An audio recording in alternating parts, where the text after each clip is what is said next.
Dans la suite, Sharachoua, on est au Hot Zain, donc dans certaines éditions. Il est marqué Verod Teda. Et il faudra que tu saches de plus. Quand quelqu'un il répète 10 fois la même faute, même s'il fait attention à toutes les autres averot, mais il répète la même avera 10 fois, plusieurs fois, alors il est considéré comme s'il avait transgressé différentes fautes. On sait que normalement, quand quelqu'un il fait plusieurs fois la même faute, alors il est possible, quand elles sont successives, quand c'est en un seul, et alem et had, ce qu'on appelle, en une seule fois, de considérer que cette personne-là, il a fait qu'une seule avera. Si on nous dit quand tu répètes, tu récidives la même avera, c'est considéré comme si tu as fait des averas différents.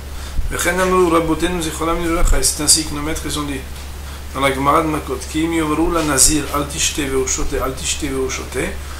que si on a mis en garde le nazir en lui disant ne bois pas, sous-entendu ne bois pas du vin parce que c'est interdit pour toi, et qu'il boit, et si on lui dit ne bois pas et qu'il boit, sous-entendu si successivement il y avait des mises en garde successives qu'ils ne doivent pas boire et qu'après il boit, il ne doit pas boire, après il boit, à la fin il prend des malkouyot, des flagellations puisque c'est sa peine, sur chacune des fois où il n'aurait pas dû.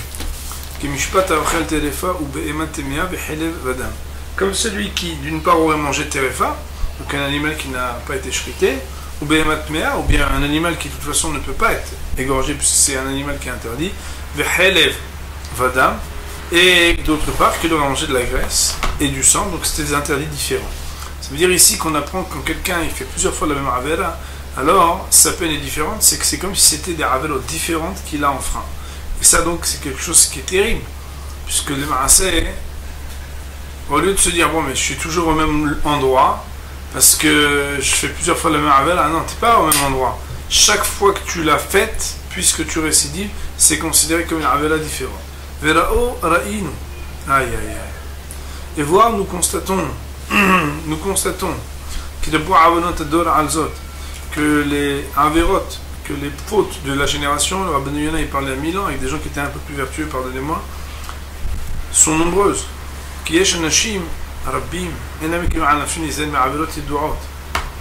Car il y a un trop grand nombre d'individus qui ne font pas attention à respecter des interdits pourtant clairs et connus. Et toute leur vie, ils ne prennent pas garde à respecter ces interdits. Mais ils les considèrent presque comme si c'était permis. Quand on dit ça ne veut pas dire que Béhémet, ils pensent que c'est Béhémet permis. C'est qu'ils n'arrivent pas à voir la gravité et l'importance pour se dire que c'est interdit. Mais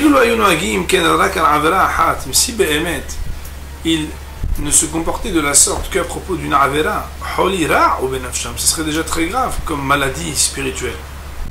Comme on a expliqué plus haut, puisqu'on a expliqué quand quelqu'un il faute et qu'il récidive, alors il s'enfonce dans la faute, il n'arrive plus à se reprendre, il est puni à chaque fois qu'il le fait.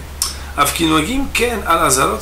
problème c'est qu'on le fait cela, c'est-à-dire on est négligent sur un grand nombre d'avera, et certaines d'entre elles font partie des péchés les plus graves, comme le fait de dire, je ne vais pas dire le sur la Torah, c'est dire le fait de s'assermenter de manière gratuite, celui qui maudit son prochain, ou lui-même en utilisant un nom d'Hachem, en disant voilà, ou bien rappeler le nom de Dieu en vain, ou bien dans un cas où il le fait, mais pas de Vatala, mais dans un cadre où il n'aurait pas le droit de le faire, parce que soit il n'est pas pur, soit il n'a pas les mains propres. Ou bien la personne, il y a un pauvre qui lui tend la main, il fait comme s'il n'avait pas vu. Il fait la shonara et la médisance, le sinat hina, et la ingratitude, et gavout à lèvres, et le fait de s'enorgueillir vis-à-vis d'autrui. Netinat hitit. Je ne sais pas exactement ce que ça veut dire. Listakel be'ayot, et le fait de regarder des femmes. Bitul Talmud Torah, et le fait de perdre du temps dans l'étude de la Torah, Kenegel Kula. Ça, c'est peut-être le plus grave de tous. Et la botte qu'elle est bon nombre comme celle-ci. Autrement dit, bon, il fait la botte à chaque génération. Et là, au moins, ce qu'on a vu ici, c'est que le maasé, il y a des péchés, des averot sur lesquels on fait comme si c'était permis. On n'a écrit que quelques-unes là. pour ceux qui, dans la génération, auraient besoin qu'on leur rappelle, qu'on les mette en garde. Et d'ailleurs, il est recommandé à chacun qui fait teshuva.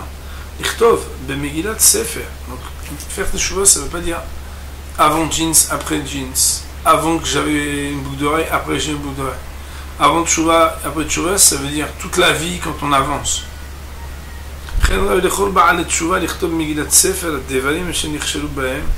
Et c'est ainsi qu'il est recommandé à chaque personne qui veut faire teshuva, qui veut s'approcher d'Hachem, d'écrire dans un petit calepin les choses, les averot pour lesquelles on a trébuché, et les mitzvot positives quant à elles que nous n'avons pas ou trop peu accompli, et de relire ce livre-là. C'est une expérience extraordinaire. C'était la Shitat Rav Haikin dans les Midot. Mais là, on parle de manière ancestrale, parce que c'est millénaire la datation de l'écriture du Shtar Tshuva. C'est de nous dire que Béhémet, un homme, il doit faire un bilan. Il ne peut pas toute la vie avancer sans faire de bilan. Un mavdil, même en comptabilité, t'avances, et à un moment où tu vas devoir chercher chaque ticket, savoir ce qui s'est passé. Où est passé chaque sou, qu'est-ce qui s'est passé. Ici, c'est la même chose. Et très souvent, on se rend compte qu'il y a des frais qui ne sont pas justifiés. Alors là, le Ma'aseh Autodavar, c'est la même chose.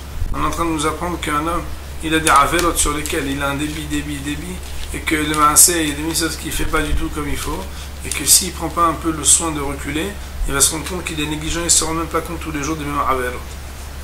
Nous dit Rabbeinu Yonah, voilà qu'il y a différents niveaux, bien sûr, dans la tchouva. C'est selon les différents niveaux de tchouva qu'un ami s'approche d'Hachem. C'est vrai qu'à chaque tchouva, alors il pourra être un agrément et un pardon divin. Mais pour que l'âme soit à ce point purifiée d'une manière parfaite, à considérer que les fautes seraient comme si elles n'avaient jamais existé, c'est uniquement dans le cas où l'homme va purifier son cœur et va se prédisposer, comme Bémet on va l'expliquer. Sous-entendu, il y a une tchouva où on dit, bon ben voilà, la personne, elle a fait la ravera, elle a fait tchouva. Mais elle a fait tchouva, ça veut dire quoi? Mikan ve'elach, à partir de maintenant et ensuite. Alors, on l'a pardonné pour la suite. Ça veut dire on prend son engagement au sérieux. Et de là à dire que quelqu'un, c'est comme s'il n'avait jamais fauté. Parce que il faut savoir que ça, c'est uniquement quand quelqu'un il fait un travail intérieur particulier. Après, un katoub, c'est d'ailleurs ce qu'il est écrit dans le verset heureux l'homme pour lequel Akadosh Baruch Hu ne va pas lui considérer sa faute et qui ne reste pas dans son esprit, à l'intérieur de lui, de l'homme, Rémia, rien du tout de mal. Rémia, c'est la même racine que Maout, etc. De la même manière qu'un vêtement, il faut qu'il soit lavé. Que la première couche de lavage, elle enlève juste ce qui est apparent. Mais c'est uniquement quand on va laver, relaver, que Béhémet, il va blanchir et il va devenir limpide et flambant, comme s'il était neuf. C'est d'ailleurs ce qu'on dit, qu'on demande qu'il me lave, qu'il me nettoie de ma faute. Et l'âme, elle est nettoyée de la faute selon ce qu'on va nettoyer le cœur. Comme il est marqué, nettoie donc du mal qu'il y a dans ton cœur, Yerushalayim. Heureux l'homme qui est craintif d'Hachem, quand il est un homme. Ça veut dire quoi? C'est quoi la tchouva choisie et choyée de l'homme? Ça veut dire la meilleure tchouva. C'est au moment où il est jeune, en pleine force. Il a toute sa force, mais il dépasse son penchant. Cependant, même s'il ne fait pas de tchouva de cette manière-là, toute tchouva marche. Comme il est dit, même quand l'homme il est arrivé au point, on va dire, le plus triste, alors on lui dit quand même, il faut qu'il revienne. Ça veut dire, même si la personne, elle n'est pas du tout en âge de vaillance. Rabota, vous avez bien compris qu'on peut être un jeune homme de corps et un jeune homme de Yetzirara, de l'esprit. Ça ne dépend pas seulement de l'âge physique. Adir Ducha Shel Nafesh, Hachamim nous dit, ça veut dire même dans la dégringolade de l'âme, l'homme pourra faire Teshuvah. Nous avons appris dans le Sharet Teshuvah ici que il y a deux parties dans la Teshuvah. Il y a une première partie qui s'appelle T'es pardonné Mikan ou là-bas, c'est déjà extraordinaire. Quand on t'accueille, t'as Teshuvah pour dire, bon, à partir de maintenant et pour la suite, on te dira qu'on te pardonne. Mais aller jusqu'à dire que la personne c'est comme si elle n'avait jamais fauté, c'est d'abord Hidush Gadol. Pas tous les Baal Teshuvah, ils acquièrent et Akadosh Baruch Hu, pardonnez-moi, il leur fait ce cadeau-là.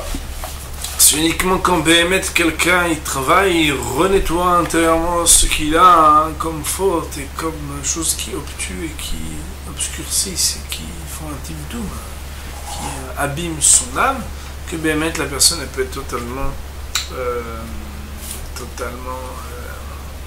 pardonnée comme si elle n'avait jamais fauté.